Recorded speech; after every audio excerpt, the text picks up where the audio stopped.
Hi everyone, Bandanner here. I hope you're all doing well. Welcome to this week's WARNO devlog and general news update since they've posted another little rework update. Let's start with that before we move on to the final division for Southag. So an artillery rework is coming. Now, what they don't explain here is that this is quite a long way off, so feel free to give your feedback. They've sort of posted this and everyone sort of in a panic thought that this is coming very soon, but the information I'm getting from them is that it's a long way off in real terms. So don't panic too much at the moment. There's plenty of time to have discussions. So, as part of their ongoing commitment to improve the WARNO experience, they're currently working on reworking all of the artillery mechanics. The goal is to better balance its impact on the battlefield while offering more tactical options to players. So why the change? A closer look at the current gameplay reveals artillery units are able to relocate almost instantly after firing, making it nearly impossible to counter with return fire unless the opposing player remains completely static. This leads to situations where players can focus exclusively on artillery without ever being threatened. Artillery is unique in WARNO. It is the only type of unit that has no real counter. Our core design philosophy is that every unit should have both advantages, disadvantages, and crucially, that every unit must be counterable by others. Artillery's currently lack of vulnerability breaks this fundamental rule, creating an imbalance that undermines tactical diversity, and they're right to some extent with what they're saying there, in my opinion. Obviously, you can shoot and scoop very easily. Now, our work to address this, we are introducing a setup time and a displacement time for artillery units. When an artillery piece stops, it will need to remain stationary for a short period before it can shoot. After firing, it will also require a set time to pack up before moving again. These timings vary by artillery type: towed artillery, self-propelled artillery, and MLRS units. The system is designed to make counter-battery fire a viable response without making artillery universally vulnerable. The aim is not to reduce the overall power of artillery, but to ensure there are effective counters and encourage more diverse tactics on the battlefield. Also, in the future, we also want to give players the ability to adjust the size of their artillery salvos, and this will allow you to tailor your firepower to the situation, whether you need harassment, saturation, or precision strikes, giving you more control and strategic options. We are continuously exploring new ways to improve artillery gameplay, and our team remains attentive to community feedback and actively studies how artillery can be further balanced and made more interesting. So, the change. As numerous other gameplay topics, the key is always to find the right balance between realism and gameplay. While it's clear that considering the scope of the game, artillery gameplay can never fully replicate real-world artillery operations, our goal is to emulate and represent them, without compromising the core gameplay experience and fluidity. This artillery rework is currently in development. We are fully committed to improving this crucial aspect of WARNO and will keep you updated on our progress. Your feedback will be essential to fine-tuning these changes, and obviously they will affect all divisions in the game. So they do want feedback on this. You can tell them on the Discord server, you can post it in the comments here if you want. I'm sure someone from UGEM will be reading them. And obviously you can post on the Steam news page, or the Steam forums, etc, etc, etc. As I say, this change isn't imminent. It's a ways off. Like, beyond Southag ways off by the sounds of it. So don't get too worked up about what they're talking about here. I just think they're trying to make an effort to communicate a bit more than they used to. Since, we've been asking them to communicate better for, 3 years now. So, yeah. Alright, let's move on to this week's devblog, which is the final division with the Southag expansion, and that is the Soviet 17th Guards Tank Division. So despite its renowned Guard designation, it was a low-readiness mobilization division based in Ukraine, and it was actually the sister formation of the previously released 157th Motostrelka Division, which was with Nemesis 3 Homefront. So, in our war scenario, upon mobilizing on the eve of World War III, the latter division stays in Crimea to guard the Warsaw Pact's Black Sea flank. as we know from the Nemesis 3. While the 17th Guards Tank Division musters and deploys rapidly to Czechoslovakia, picking up whatever reinforcements and detachments it can along the way to meet NATO near the Iron Curtain. So one of the formation's distinguishing features was the concentration of all remaining T-64Rs of the late 1980s, which were in its arsenal. This variant is an upgrade of the original production batch, retaining the early model's 115mm tank gun instead of the latter 125mm one. Together with this tank armada, the division also featured, in storage and not scrapped, a sizable contingent of the venerable ISU 152K, which was from World War II, and these are assault guns, and in the division they were used in a self-propelled gun roll. The 17th Guards Tank Division barracks at Kryvyi Rog, sorry if I'm pronouncing that wrong, in Ukraine also accommodated about 500 T-10M heavy tanks to be equipped to any future reserve divisions. In our case, all the locally available early mobilized elements would be regrouped into an extra tank regiment for the 17th Guards Tank Division, which was deployed immediately. So, in other words, they're going to get T-10Ms as well. Obviously, that was the ultimate tank in the IS series, but it was renamed after the Father of Nations designation fell out of favour with Stalin's death in 1953. So, this armour is last in line of the Soviet heavy tanks, being replaced by the main battle tank concept with the T-62 and the T-64, with equivalent armour but better mobility sensors and tank guns. So in WARNO, the 17th Guards Tank Division is rushed to nearby Czechoslovakia, much like a fire brigade.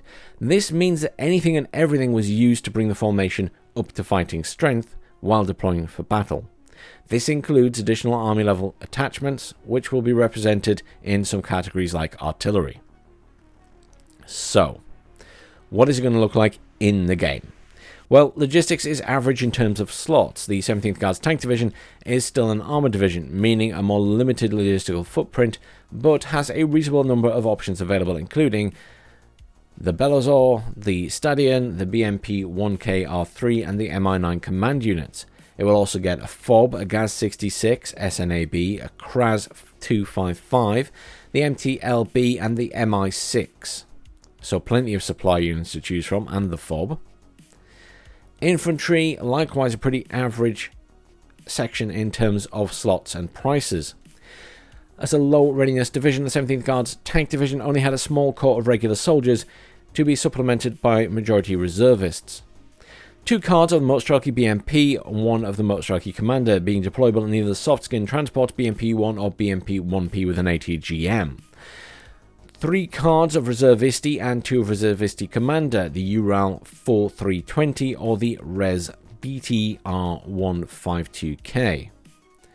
Sapri come in vanilla, Command Res LPO variant, 1 card each. They can deploy in soft skin for non-reservist squads, get access to the BTR-70 as well. Support comes in the form of the Commander Chura in dedicated UAZ 769s or BTR-70s. Furthermore, the Pulmachiki can deploy in regular and reservist variants, plus the SPG-9 recoilless rifle weapons team. Since the division will be operating relatively close to the Soviet Union frontier with Czechoslovakia, the formation would pick up and get support from Soviet border guards, being no less than full-on KGB. So, the new Progranvoysk KGB, a 7-man command security units with AK-74s and come in a GAZ-66B.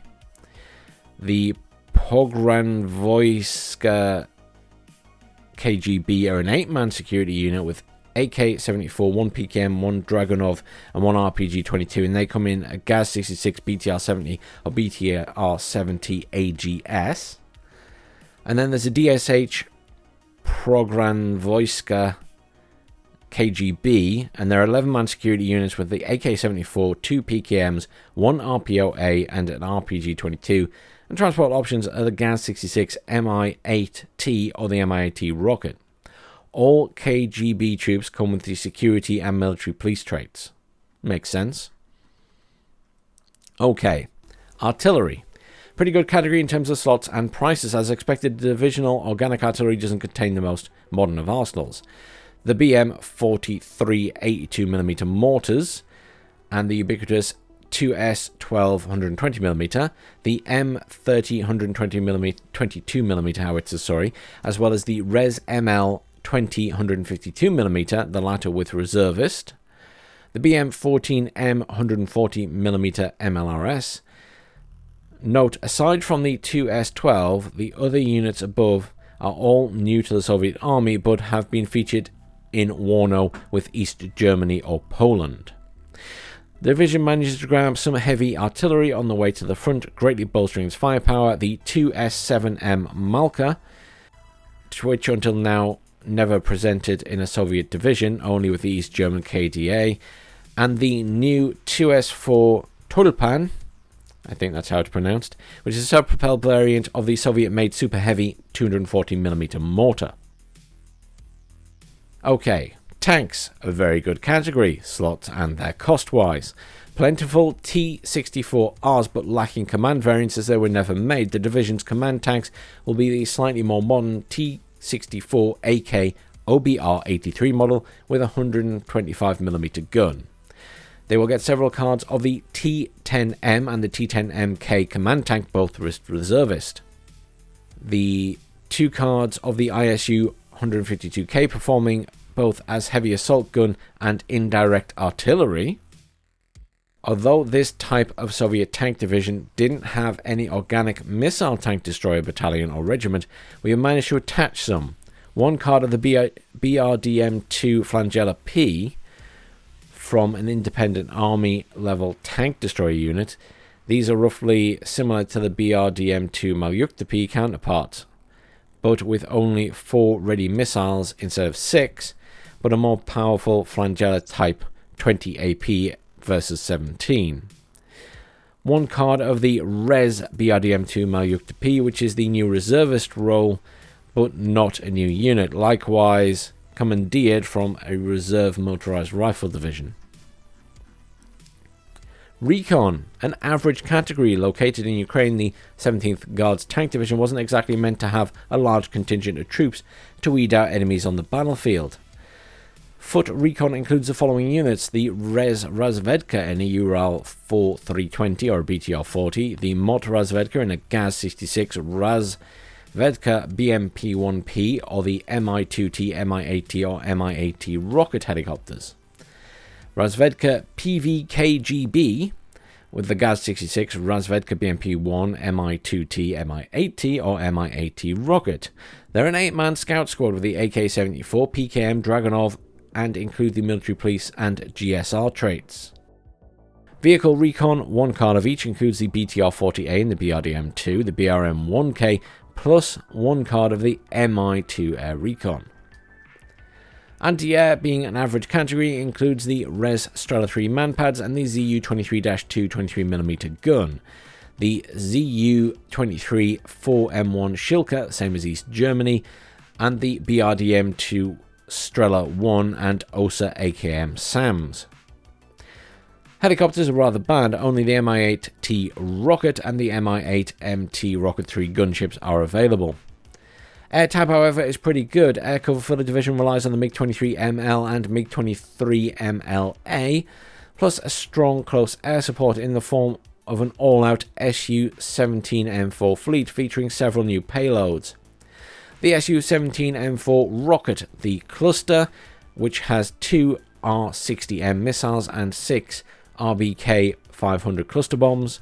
The HE variant with 2 RM-60 missiles and 6 Fab-500 HE bombs, the AT variant, and then the HE cluster variant, which has the 2 60M missiles and 2 RBK-500 cluster bombs and 4 Fab-500 HE ones.